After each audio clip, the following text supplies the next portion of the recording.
Balikan po natin ang ulat kung saan ang ating pong mga netizen ay nagpanic matapos pong mag-shutdown ng mga applications ng Meta. Ang mga netizen, inakala na nahack ang kanilang account. Si Vel Custodio sa report. Isa si Jason sa mga naalarma sa panandaliang pag-shutdown ng Meta applications gaya ng Facebook, Messenger at Instagram.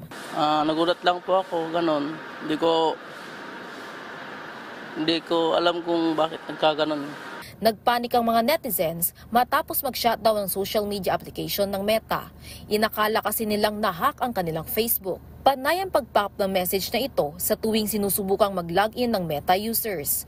Kaya naman nangamba ang mga netizens na nakalimutan na nila ang kanilang password. Sinubukan nila magpalit ng password pero hindi pa rin umubra. Nag-post ang tagapagsalita ng Meta na si Andy Stone sa kalabang platform na Twitter.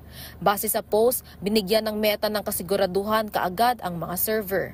Dahil dito, umiksena ang may-ari ng X na si Elon Musk.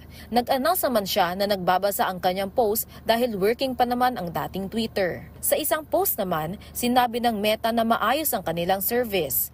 Pero walang detalyeng ibinigay kung bakit pumalya ang kanilang serbisyo. Pasado alas 11 nang magloko ang Meta apps.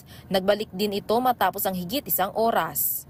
Vel Custodio para sa Pambansang TV sa Bagong Pilipinas.